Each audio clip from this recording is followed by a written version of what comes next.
Eu tenho o prazer de conversar agora com a médica da dor, doutora Juliana Badaró, da Clínica CTD. Doutora Juliana, bom dia. Eu quero já começar sabendo da senhora.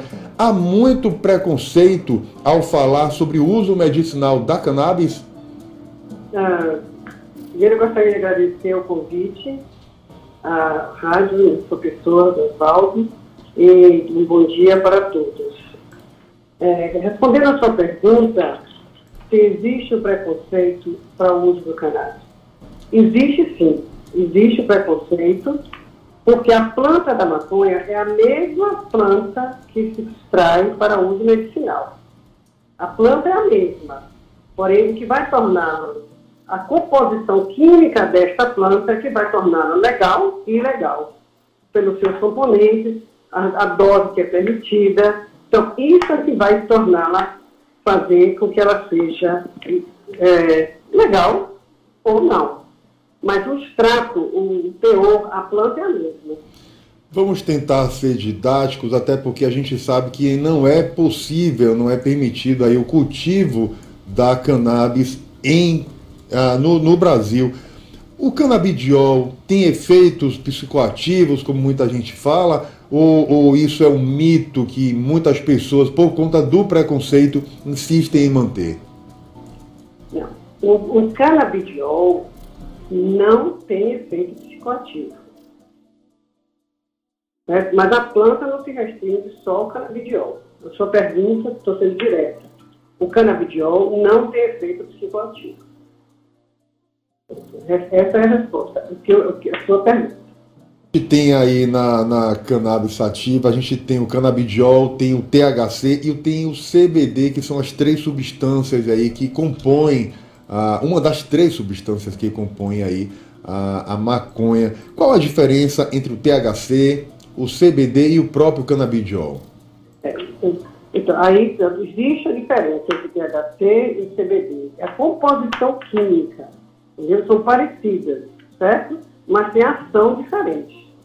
Por exemplo, para ser assim, em termos bem didáticos, bem práticos, o CBD é mais analgésica, mais anti-inflamatória.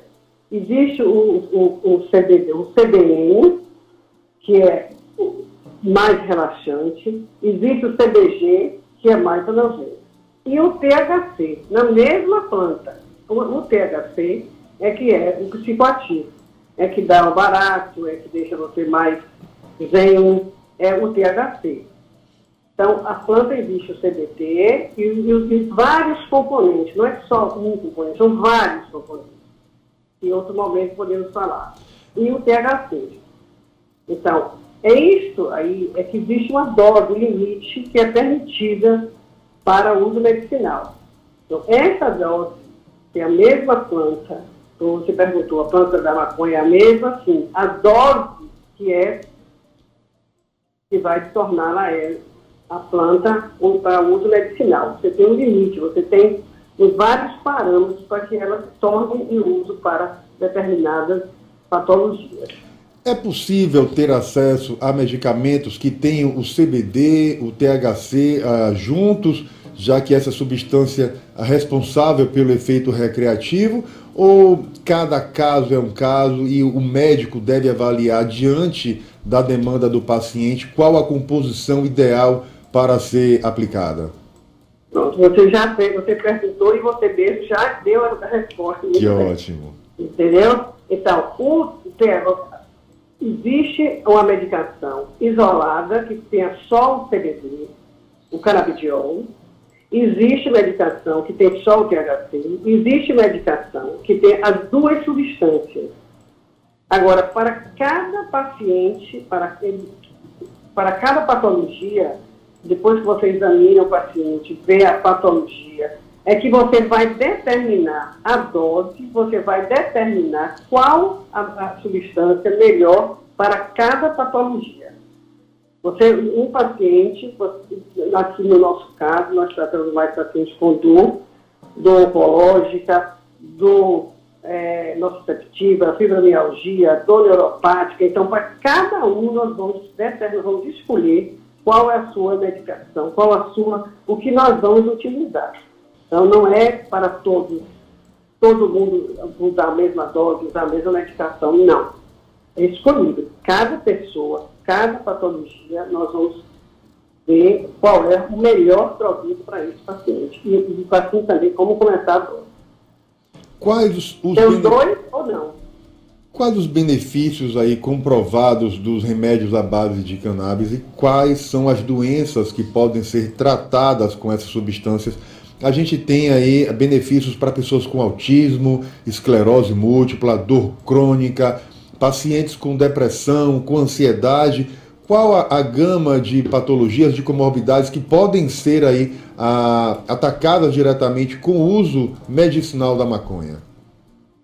Olha só, nós temos algumas patologias que já estão existe mais estudos científicos. Outras ainda estão em fase de estudo, mas o autismo, por exemplo, você citou, hoje já se usa, mas com critérios para cada paciente, porque junto do autismo também pode ter outra patologia. Então, mesmo o paciente autista, você escolhe que medicação para aquele paciente. Não é só o autismo ter uma receita básica para ele, não. Ele pode ter autismo e ter alguma outra comorbidade.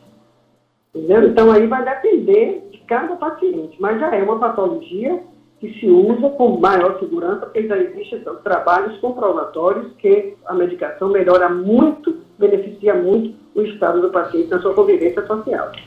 A gente com relação ao Alzheimer, existem alguns trabalhos, Parkinson também, e a depressão, né? Mas tem que ver que tipo de medicação nós vamos usar. A epilepsia já está também, já existe muitos estudos científicos provando a redução do número das convulsões, né? Quando falharam, as outras medicações falharam, então se usa o cannabis, já se tem comprovado que realmente reduz consideravelmente. Eu tenho alguns pacientes que reduziram consideravelmente o número de convulsões, porque nada que ele já tomava fazia mais efeito. E no nosso caso aqui, na clínica terapia de dor, nós tratamos de dor de uma maneira geral. Então, não é uma dor, uma única dor, né? Então, nós tratamos dor neurológica de uma forma, a dor muscular de outra forma, a dor neuropática de outra forma, entendeu? Então, existe a mesma medicação, porém vamos dizer, com a dose, cada substância dentro do canabidiol, que nós vamos escolher para poder utilizar. Mas já temos, assim, um bom número de pacientes que nós já usamos com benefícios comprovados por eles mesmos aqui. A gente está vindo aí de um período difícil em toda a humanidade por conta da pandemia e é cada vez mais crescente o diagnóstico e a percepção de pessoas com depressão, com síndrome do pânico, com crises de ansiedade. O uso medicinal da maconha é importante, é um aliado importante também no enfrentamento dessas comorbidades, doutora? Acredito que sim. Acredito que pacientes que, como você falou, no momento que nós estamos vivendo, inclusive pela própria dor crônica pós-Covid, nós temos pacientes que têm algumas sequelas de Covid, né? Uma das sequelas é a dor pós-Covid. Né? Os pacientes que têm uma dor muscular, ele caracteriza pós-Covid que ele não responde bem às medicações que nós utilizamos. Pacientes com dor articular pós-Covid também se beneficiam muito bem. E a própria situação, o pânico, a própria ansiedade se beneficia muito com o uso do cannabis medicinal. E a gente tem pacientes aí em fase terminal que têm um sofrimento muito grande, acometidas pelo câncer. Tem pessoas que têm fibromialgia, que é uma doença difícil, inclusive, de ser diagnosticada e que tem aí tido resultados positivos a partir aí da inserção do tratamento com o uso medicinal da maconha. A senhora percebe isso claramente no dia a dia, já que a senhora aí está na linha de frente e atende pessoas com as mais diversas comorbidades, doutora? Sim.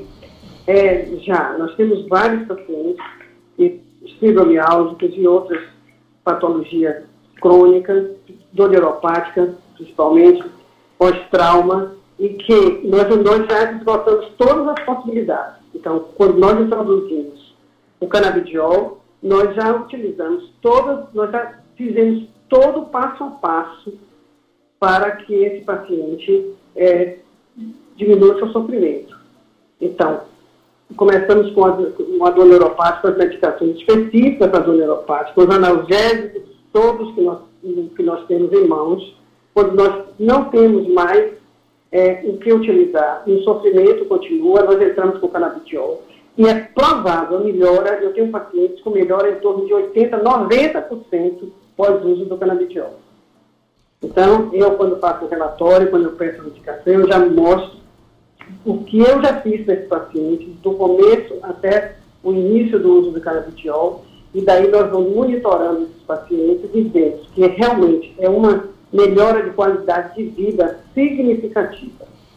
O paciente passa a ter toda a qualidade de vida.